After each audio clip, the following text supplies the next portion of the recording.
안녕하세요. 오늘도 사연 살롱을 찾아주셔서 감사합니다. 저는 아이를 셋이나 뒀으면서도 얼마 전 가정의 파터널 위기를 간신히 넘긴 한 워킹맘이에요.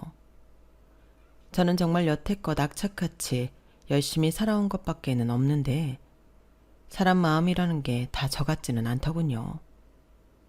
그간 있었던 저의 기막힌 우여곡절 스토리를 들려드릴게요. 저는 공부를 특별히 잘한 것도 아니고 얼굴이 특출나게 예쁜 것도 아닌 정말 지극히 평범하게 그지없는 대한민국의 한 여자로 자라왔어요. 그냥 웬만한 성적으로 누구나 갈 수 있는 전문대에서 회계 쪽을 공부했고 졸업 후엔 회계사 사무소에서 5년 넘게 일을 했어요. 가슴 절절하게 애틋한 연애도 누구나 한 번쯤 해본다는 일탈도 딱히 해보지 않고 그냥 제 할 일만 하면서 재미없게 살았어요. 하지만 저의 유일한 장점이라고 할 만한 것이 있기는 했죠. 바로 미련할 정도로 우직하고 성실하다는 것이에요.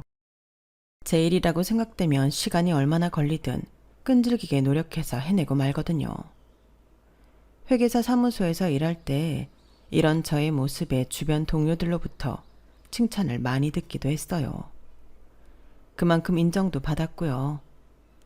사무소를 그만두기 2년 전쯤 친구의 권유로 공인중개사 공부를 시작하게 되었어요. 딱히 목적이 있다기보다는 부동산 쪽이 워낙 시끄러우니까 돌아가는 걸 알면 왠지 재미있을 것 같았거든요. 낮에는 회사를 다니고 밤에는 혼자 공부한 결과 공인중개사 자격증을 무난히 딸 수 있었어요. 그 후 사무소를 나와 부동산 사무실에서 제2의 삶을 시작했어요. 일은 생각보다 저랑 잘 맞더군요. 저는 보조 중개인으로 현장 업무를 배웠어요. 그런데 사장님은 제가 믿음직스럽다며 생각보다 빨리 제게 큰 업무 대부분을 맡기고 사무실을 비우기 일쑤였어요. 혼자 너무 바빴지만 열심히 사는 느낌에 스스로를 대견하게 여기기도 했어요. 그렇게 저는 또 하나의 경험치가 차곡차곡 축적되고 있었어요. 어느 날 저희 부동산에 제 또래로 보이는 남자가 한 명 들어왔어요. 그는 여태까지 부모님과 같이 살았는데 출퇴근도 힘들고 여러 가지 이유로 독립을 하게 되어 방을 구한다며 쭈뼛거리는 태도로 말하더군요. 혼자 사시는 거면 방 여러 개는 필요 없으실 테고 대중교통 이용한다고 하셨죠? 정류장이나 지하철역 가까우면서 혹시 집에서 해먹는 횟수보다 밖에서 음식을 더 자주 드시는 편인가요? 그럼 주변에 식당이 많은 곳이 좋겠네요. 엘리베이터가 꼭 필요하신가요? 저는 손님의 필요사항을 꼼꼼히 체크해가며 방을 찾기 시작했어요. 남자 혼자 처음 독립하는 것이다 보니 오기 전에 염두에 두거나 정리해온 부분이 많지 않았어요. 제가 묻는 말에 거의 넋이 나간 채로 네만 연신할 뿐이었죠. 대부분 조건에 부합하면서도 가격도 합리적인 곳 몇 개를 추려서 방을 직접 보여주러 같이 다녔어요. 크게 까다롭지 않은 손님이었어요.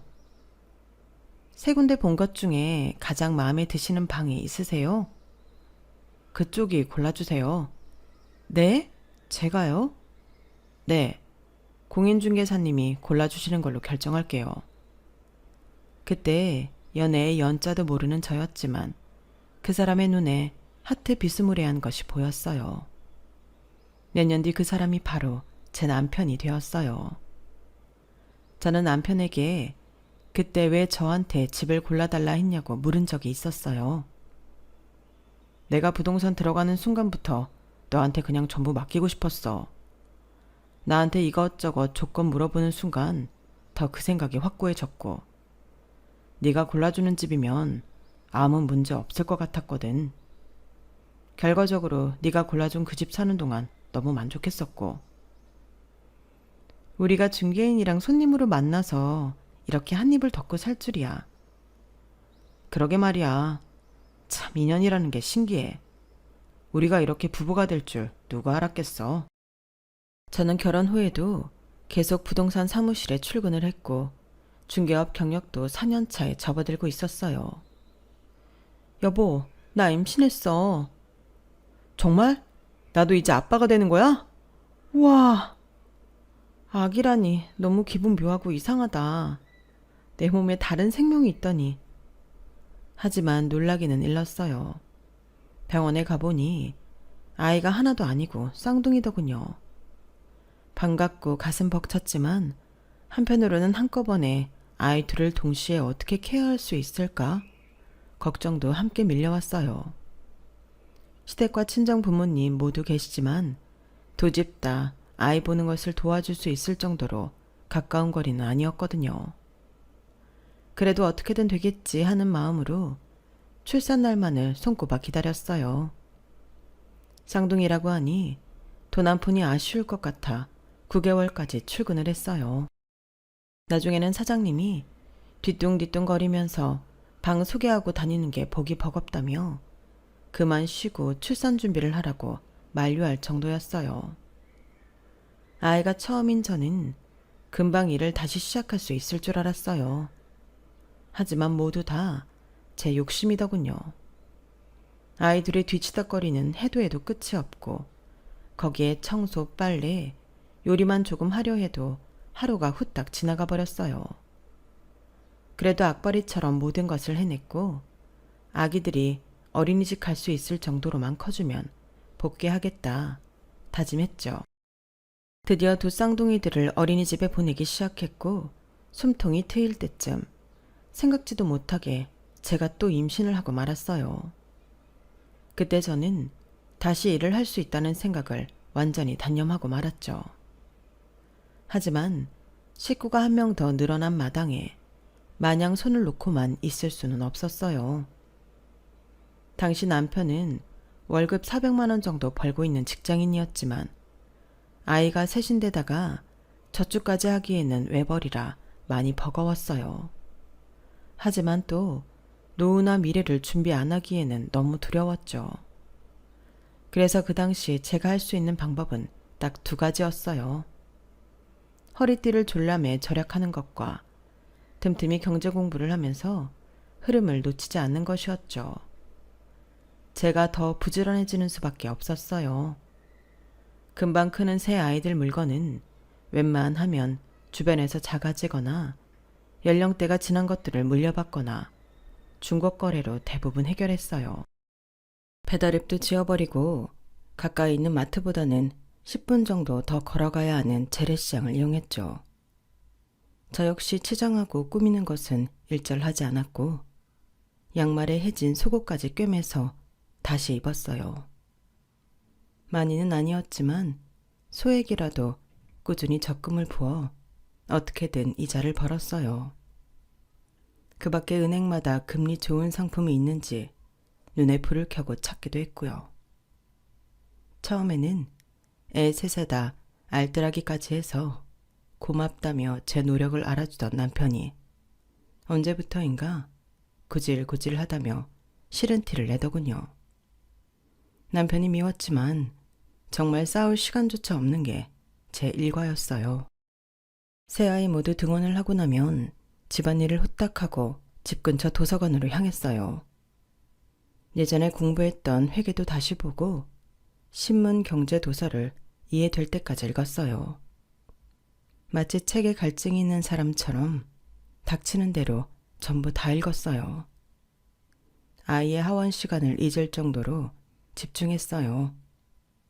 그러다 도서관에서 나보다 11살 많은 한 언니와 인사를 나누며 이것저것 말하는 사이가 되었죠. 매일 나처럼 도서관 출석하던데 무슨 공부해요? 부동산 공인중개사 자격증 따려고. 아, 그래요? 많이 어렵죠. 저도 예전에 공부한 적 있어서 알아요. 그래? 너도 공부했었구나. 그래서 자격증 땄어? 네, 중개일도 몇 년 하긴 했어요. 그런데 애 셋 때니까 다시 하고 싶어도 마음처럼 쉽지 않네요. 그래도 이런 경제나 부동산 쪽 흐름 안 놓치려고 매일 여기 와서 이것저것 보는 거예요. 그냥 지금 당장 뭘 할 수 있는 건 아니지만 이거라도 안 하면 안 될 것 같아서요. 원래 회계 쪽도 했어서 다시 보니까 꽤 재밌네요. 셋. 쉽지 않지. 나는 결혼도 일찍 하고 애들도 빨리 낳았어. 나도 주부지만 일하고 싶은 열망은 항상 있었는데 이상하게 자꾸 좌절되더라고. 뭐, 내 스스로가 게을렀던 이유도 있겠지만 이제야 애들 일일이 챙기지 않아도 되는 나이가 되니까 나와서 이렇게 공부하는 거야. 늦게 시작해서 마음만 조급한 거 있지? 아니에요, 언니. 충분히 잘 해내실 수 있어요. 나는 애들 둘일 때도 이렇게 나와서 공부하는 건 꿈도 못 꿨는데 연수 씨는 애도 셋인데 진짜 대단하다. 매일 이렇게 공부도 하고. 제가 여태껏 막 1등하고 엄청 뭔가에 특출나게 잘하고 이러지는 못했거든요. 그런데 매들 애기들 뒤치다꺼리하고 살림하고 남편만 보면서 살다가 나중에 바보 될까봐 걱정되더라고요. 그래서 앞서가지는 못해도 뒤처지지는 말자 하는 생각으로 그냥 하는 거예요. 제가 그나마 엉덩이 한 군데 붙이고 오래 앉아있는 건 좀 잘했거든요. 언니, 혹시 도움이 될지 모르겠는데요. 공부하시다가 어려운 거 있으면 저한테 물어보세요. 제가 실무를 좀 했었으니까 아는 부분이라면 잘 알려드릴게요. 고마워요, 연수씨. 그 뒤로 저는 언니와 매일 도서관에서 만나 공부를 했어요. 공부하는 게 이렇게 즐거운 일인 줄 그제서야 알게 됐나 봐요. 서로 다른 공부를 했지만 언니가 모르는 게 있으면 같이 머리를 맞대고 고민하기도 했죠. 그렇게 하다 보니 저도 새삼 모르는 분야의 부동산 공부까지 눈에 들어오더군요. 이런 시간들이 차곡차곡 쌓이고 제 스스로 세상을 보는 눈이 커지는 게 느껴졌어요. 이렇게 서로 발전을 거듭하다 보니 언니는 공인중개사 시험에 우수한 성적으로 합격했어요. 이게 다 연수 씨 덕분이야. 모르는 거 있을 때마다 쉽게 설명해주고 옆에서 많이 도와주고 정말 고마워. 아니에요. 언니 덕분에 저도 같이 재밌게 공부했는걸요. 진짜 축하해요. 우리 나중에 기회가 돼서 같이 일할 수 있으면 좋겠다. 그렇지? 그러니까요. 저도 빨리 애들 키워서 일 다시 하고 싶어요. 그 뒤로 언니는 일을 시작하게 되어 도서관에서 만날 수는 없었지만 자주 연락하면서 좋은 일이나 고민을 나눌 수 있는 사이가 되었어요. 미영 언니는 없었지만 제 공부는 계속되었어요.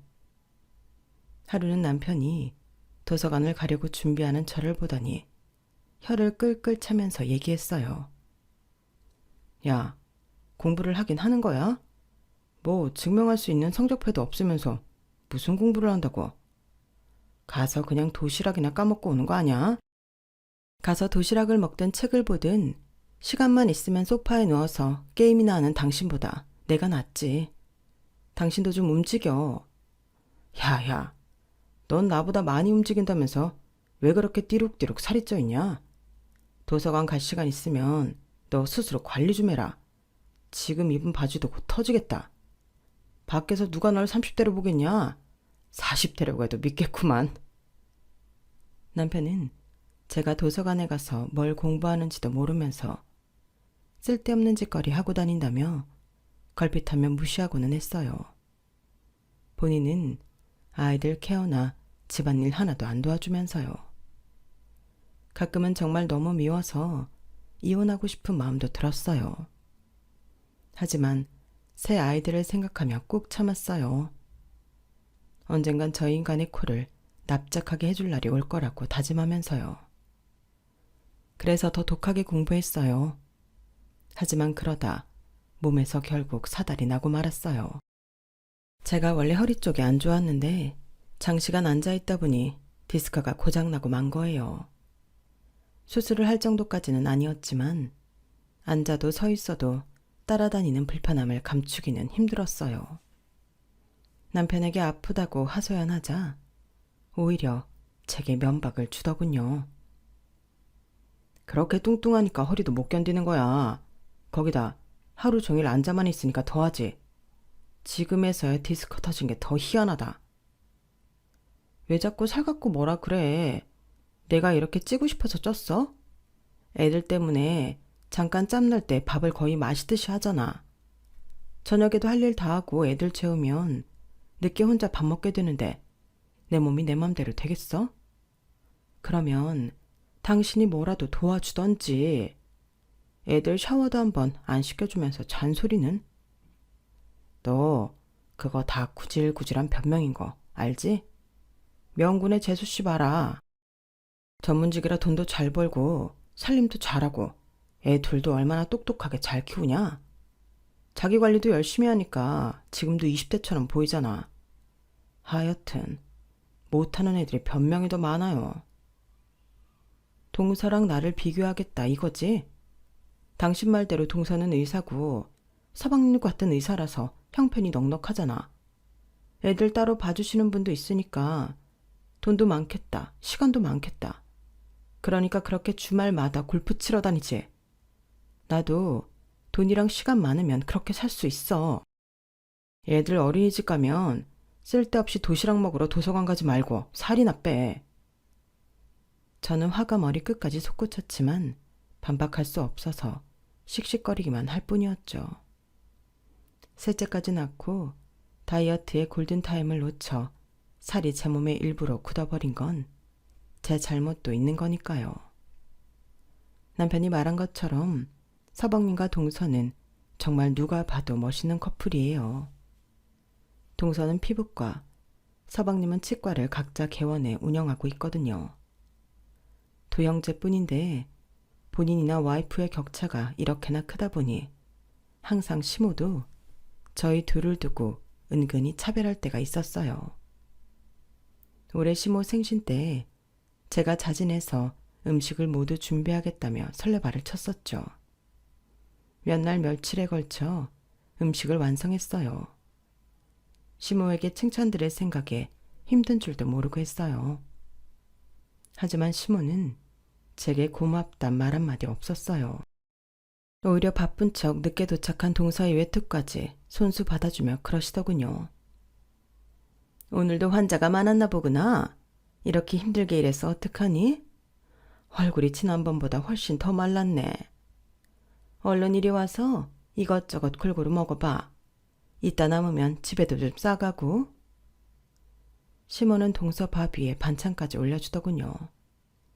잠시 후 시모가 그렇게까지 동서에게 쩔쩔매는 이유를 알 수 있었어요. 어머니, 지난번에 그 레이저 시술 받고 어떠셨어요?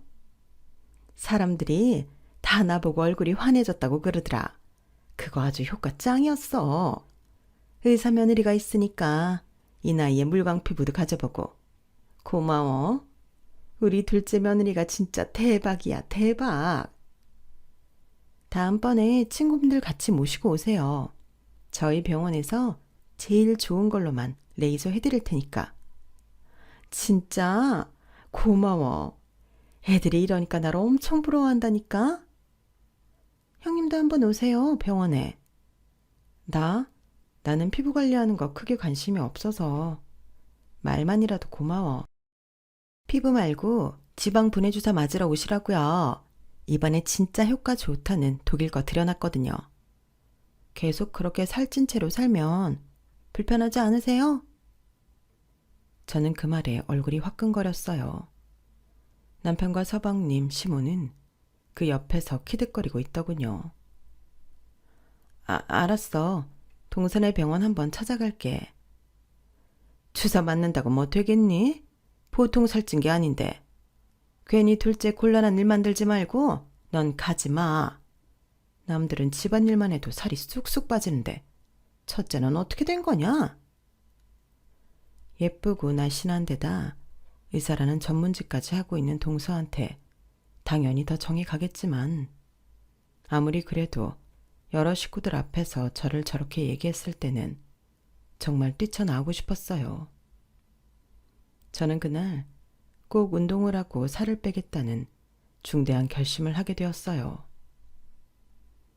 허리에 무리도 안 되고 살도 뺄 수 있는 수영을 좀 시작해볼까?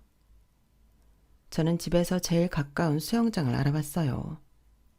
강습 시간대가 제법 다양하게 있더군요. 하지만 저는 새벽 6시 강습을 신청할 수밖에 없었어요.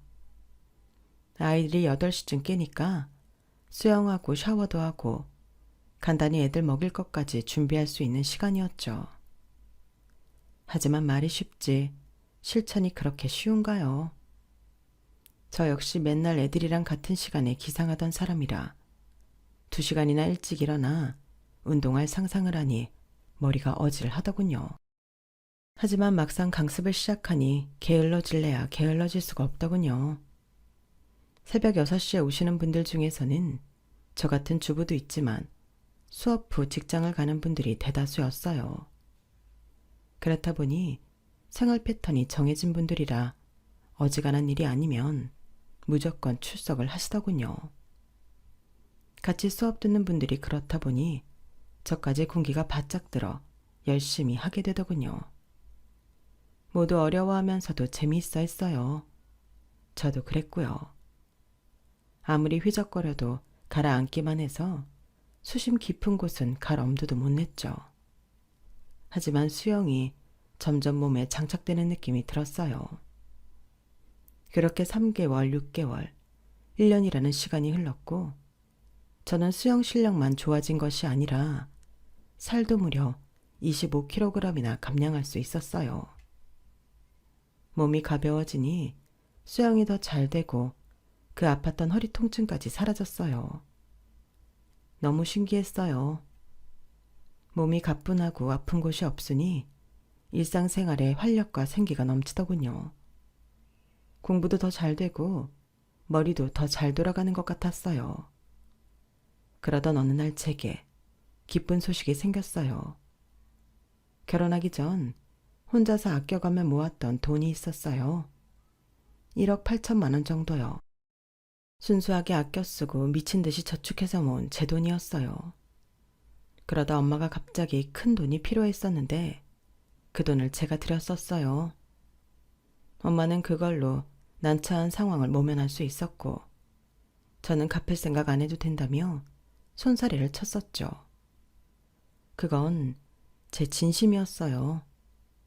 아쉽기는 했지만 부모님의 곤란한 상황을 해결해드려 편안한 마음이었죠. 그런데 엄마가 그 돈을 제게 주신다는 거예요. 엄마, 식사는 하셨어? 아빠랑 했지. 연수 너는 먹었어? 나도 먹었어.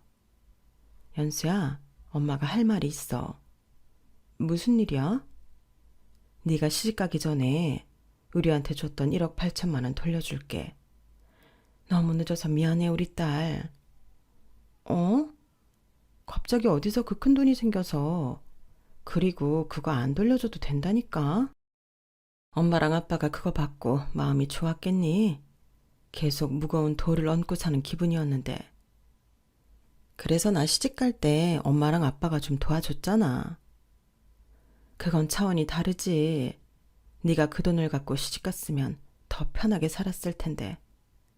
우리가 너무 늦게 돌려줘서 미안해, 연수야. 아이, 뭔 소리야 진짜. 괜찮대도. 엄마, 혹시 이상한 일 벌인 거 아니지? 그런 거 아니야. 한 2, 3년 전부터 아빠가 자꾸 고향에 가서 친척들이랑 살고 싶다는 말을 달고 살더라고. 처음에는 그냥 흘려들었는데 한 번은 약주하시고 진지하게 말하시더라고. 눈에 눈물까지 맺혀가면서. 아빠가 울었다고? 사실 그 아빠 제일 친한 친구 동섭 아저씨 돌아가신 지 3년 좀 넘었잖아. 그게 제일 큰 계기가 된 것 같아. 필요한 거 다 있고 접근성 좋고 교통 좋은 서울이 제일이라고 살았는데 친구가 그렇게 허무하게 가는 거 보고 다 부질없다고 느껴졌나 봐. 그래서 자기 자신한테 정말 원하는 게 뭔지 물어봤대. 그랬더니 남은 여생 고향에 내려가서 친척 형제들이랑 같이 사는 것이더래.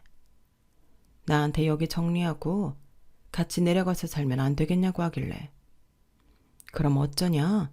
아빠 혼자 보낼 수도 없고. 혼인에 전화했더니 너무 반갑게 빨리 오라고 그러더라. 그럼 엄마랑 아빠랑 가서 뭐해? 심심할 텐데. 아니야, 심심하기는.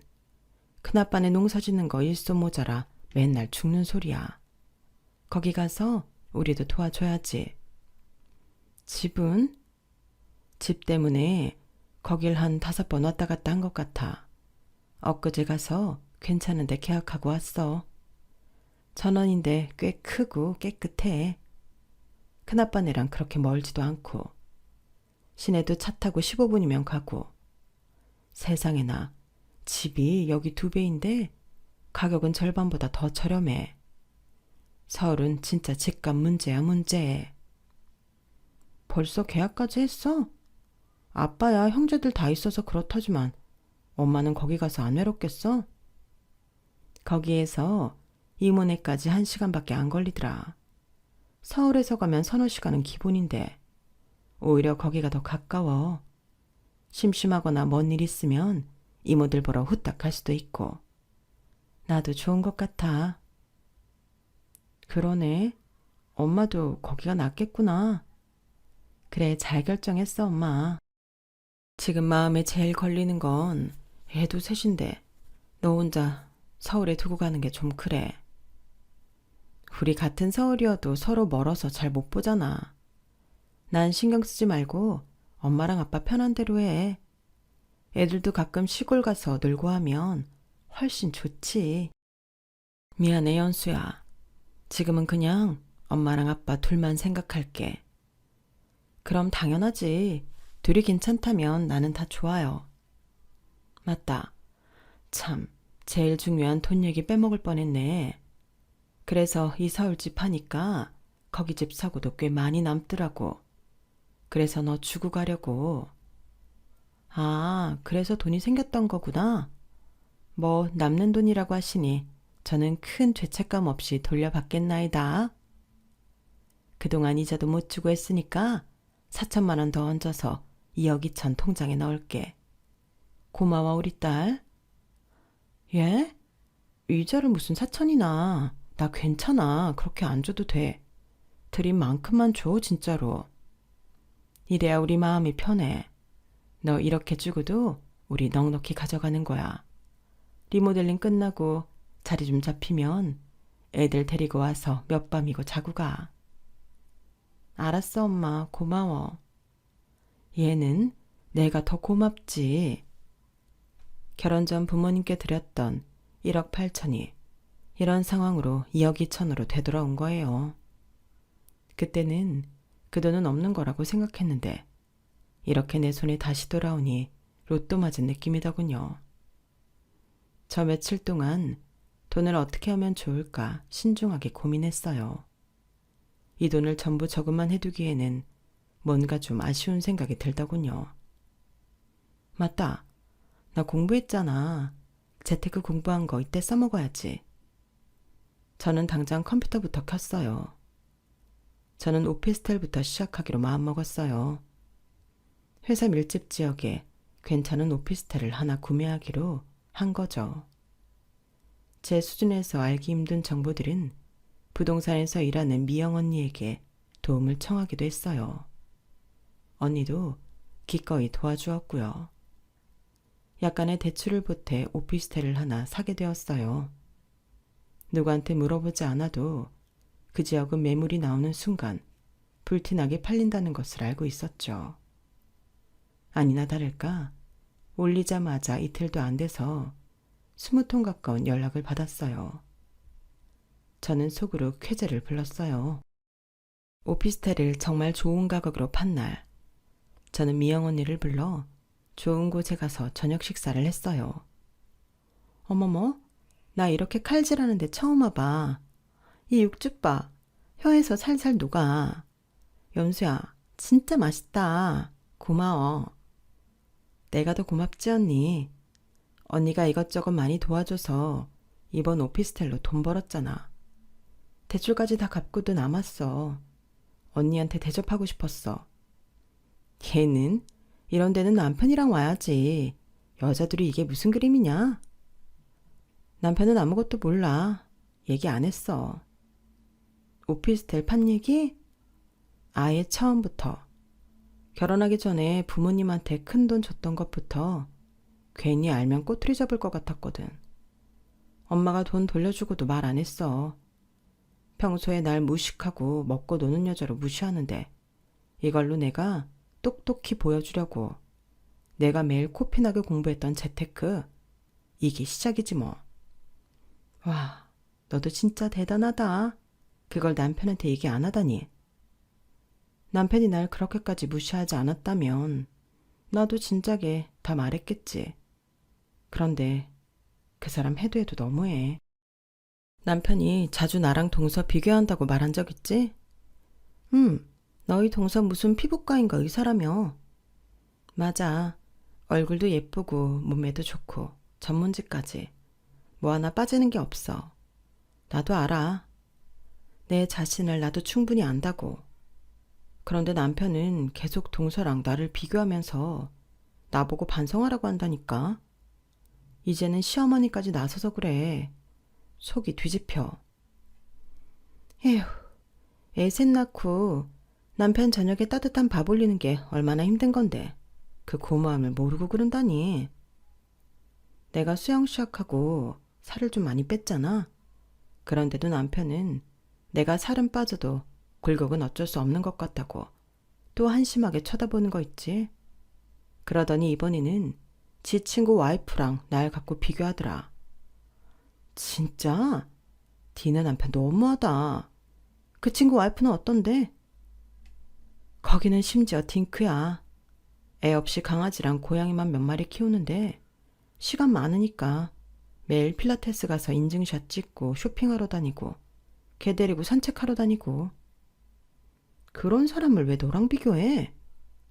내 말이 남아 도는 게 돈이랑 시간밖에 없는 사람인데 자기 관리 잘하고 요리도 잘해서 친구가 맨날 행복해한대.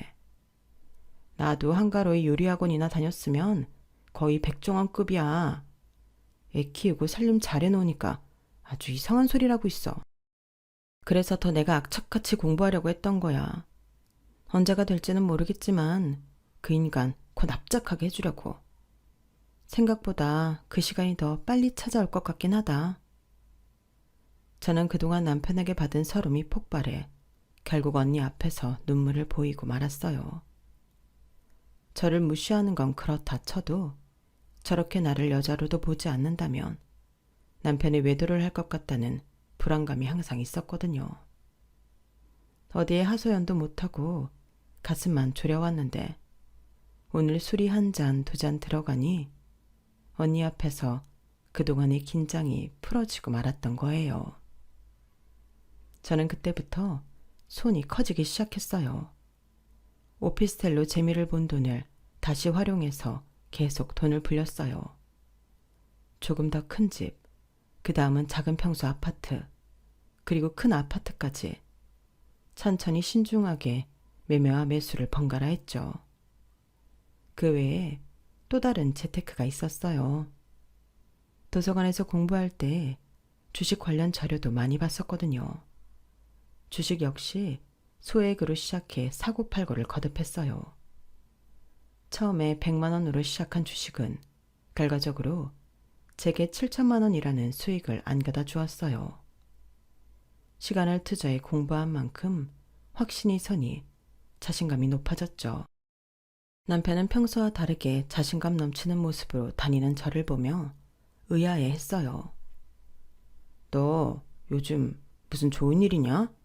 아주 옷도 사고 화장도 하고 실실 웃으면서 다니네. 뭐 남자라도 생겼나 봐?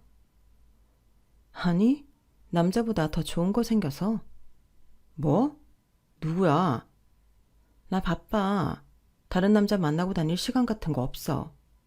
참, 나 오늘 저녁에 약속 있다고 말했지? 좀 늦을 테니까 애들 밥 먹이고 씻기고 잘 재워줘. 뭐?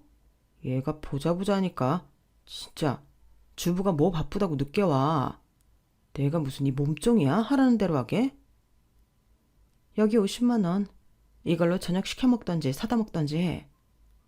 50만 원? 이런 큰 돈이 어디서 났대? 알았어. 무슨 일인지 모르지만 볼일 다 보고 천천히 와. 내가 애들 알아서 다 재우고 할 테니까. 남편은 제가 주는 돈을 받으며 찍소리 못 하더군요. 하지만 그 돈이 어디서 난 건지는 묻지 않았어요. 물어도 말해주지는 않겠지만요. 그날은 정말 중요한 날이었어요. 제가 바로 건물주가 되는 날이었거든요. 오피스텔로 투자를 시작한 저는 6년이라는 시간 동안 2억 2천이라는 돈에 20배에 달하는 돈을 벌었어요. 집으로 돈을 계속 불리다 이제는 좀 안정적인 투자를 하고 싶어 건물을 아예 사기로 결정했거든요. 물론 여기까지도 미영 언니의 도움이 컸어요. 제가 평소에 봐둔 동네에 4층짜리 건물이 있는데 엄청 크지는 않아도 사람이 많이 다니는 곳이라 업종만 잘 선택하면 나쁘지 않겠더라고요. 그 건물을 매입하기로 마음먹고 주변 조사와 연구를 끊임없이 했어요. 이번에도 성공의 냄새가 나더군요.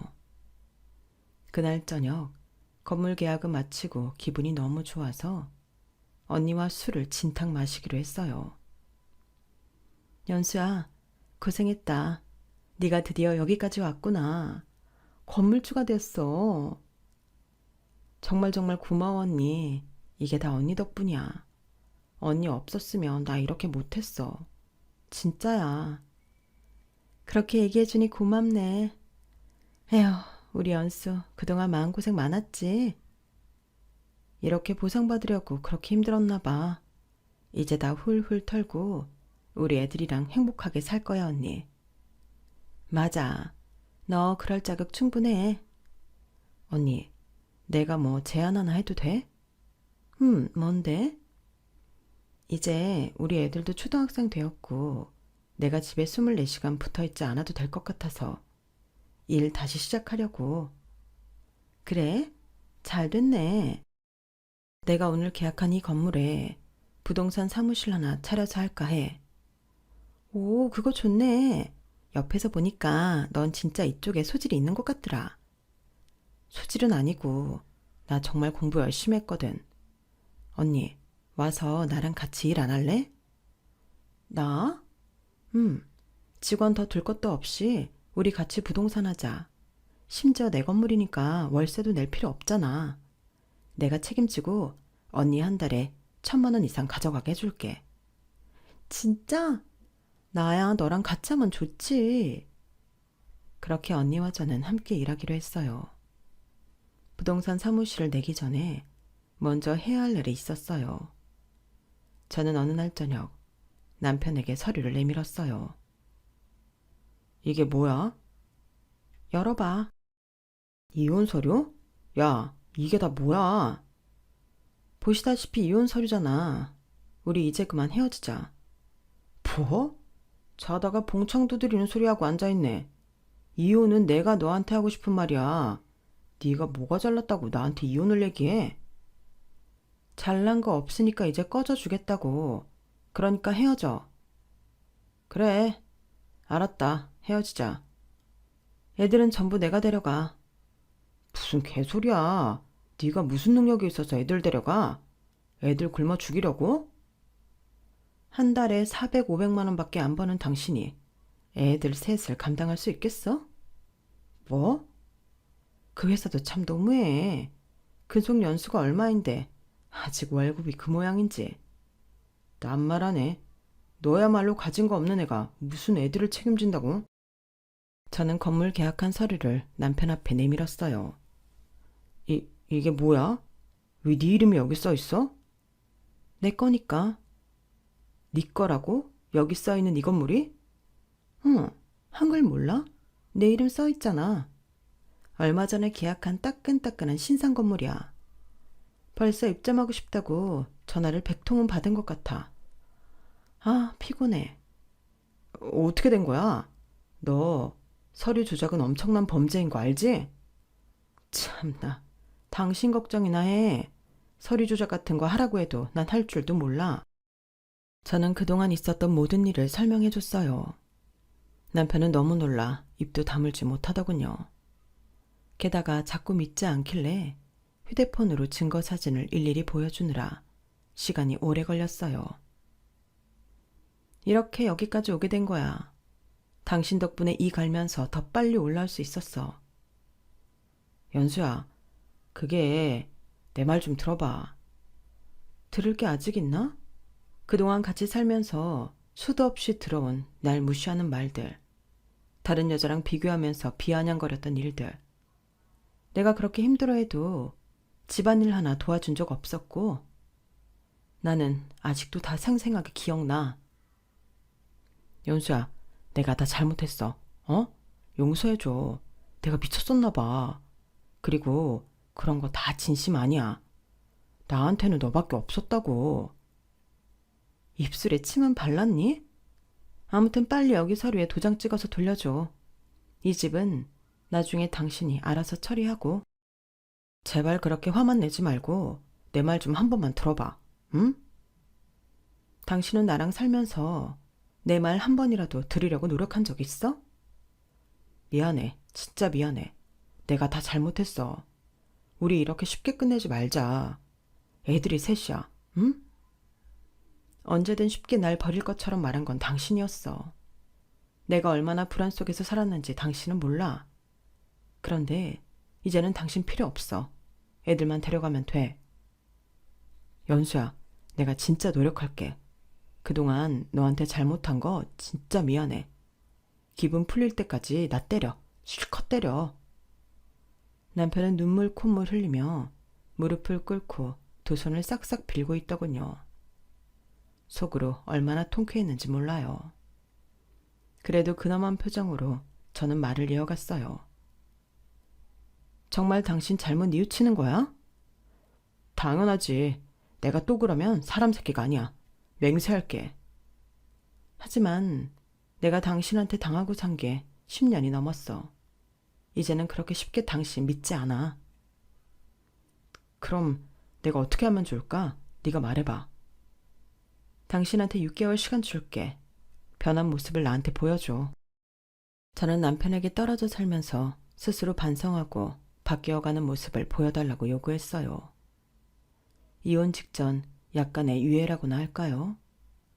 사실 저도 속으로는 이혼까지는 원하지 않았어요. 애가 하나도 아니고 셋이나 되는데 이 가정을 깨버리면 애들이 너무 안 됐잖아요. 그냥 약간 겁만 주려고 했던 건데 남편이 너무 저자세로 나오니 재미있어서 계속하게 되더군요. 저는 새어나오는 웃음을 참으려고 허벅지까지 꾹꾹 찔렀어요. 남편은 방에 들어가 종이와 펜까지 가져와 각서를 쓰기 시작했어요. 제가 시키지도 않았는데 말이죠. 나 박민구는 아내 정연수와 다음과 같이 약속한다. 그동안 정연수를 모욕적인 언사와 행동으로 상처 준 것에 깊이 반성하며 다시는 그런 일이 없도록 한다. 시키지 않아도 스스로 가사일에 적극적으로 참여할 것이며 월 2회는 박민구가 아이들을 완전히 케어한다. 여기 적은 것들 진짜 지킬 수 있어서 적은 거 맞아? 그럼 무슨 일이 있어도 꼭 지킬게. 나 지켜봐줘. 진짜 다른 사람이 될게. 진짜 마지막으로 믿어볼게. 그럼 그동안 좀 떨어져 지내자. 뭐? 떨어져 있자고? 회사 근처에 단기로 지낼 수 있는 방 구해서 나가 있어. 나는 애들이랑 여기서 지낼게. 굳이 떨어져 있으면서까지 날 지켜봐야 되는 거야? 같이 붙어 있으면 흐지부지 되겠지. 그리고 내가 전화하면 당장 뛰어오고. 그래도 애들이 셋인데 당신 혼자 힘들지 않겠어? 내가 옆에 있어야. 더 어릴 때도 다 나 혼자 봤는데 뭐. 그리고 내일부터 도우미 아주머니 오시기로 했어. 걱정 안 해도 돼. 당신은 지금 빨리 짐을 싸서 나가보도록 해. 내가 필요할 때 빨랑빨랑 와야 돼. 남편은 간단히 짐을 싸서 터덜터덜 나가더군요. 저는 정말 6개월 넘는 시간 동안 남편의 변화 과정을 지켜봤어요. 같이 살지는 않았지만 시간 있을 때마다 안부를 묻고 아이들과 영상통화를 다정하게 하더군요. 주말에는 집에 와서 청소도 해주고요. 본인도 하다 보니 그동안 얼마나 가정에 무심했는지 알아서 깨달은 것 같았어요. 연수야, 정말 그동안 내가 완전 나쁜 놈이었어. 널 사랑해서 결혼해놓고 왜 내 여자를 내가 막대했는지, 한 번도 도와줄 생각은 안 했는지, 새 아이가 동시에 울 때 왜 달래지 않고 문을 닫고 나간 건지, 지금 생각하니 다 후회돼. 정말 미안하다. 눈물로 용서를 비는 남편을 보고 제가 어떻게 했을까요? 저도 그렇게 모진 사람은 못 되나 봐요. 저희는 다시 살림을 합쳤고 신혼으로 돌아간 느낌으로 살고 있어요. 남편은 회사를 그만두고 제 건물에 들어와서 작은 토스트 가게를 차렸어요. 직장인들이 아침에 몰려들어 정신없이 바쁘지만 그래도 밝은 얼굴로 일하더군요. 제가 미영 언니와 함께 일하고 있는 부동산 사무실 역시 눈코 뜰 새 없이 바쁘게 돌아가고 있답니다. 제 아이들도 모두 건강하고 밝게 자라주고 있고요. 요즘은 모든 것이 다 좋네요. 매일이 이렇게만 사라졌으면 좋겠습니다. 앞으로도 더 열심히 살아보려고 합니다. 제 이야기 함께 해주셔서 고맙습니다. 건강하시고 다들 부자 되세요. 여러분, 사연 댓글에 응원과 현명한 조언 부탁드려요. 좋아요와 구독은 저에게 큰 힘이 됩니다. 오늘도 좋은 일 가득하세요.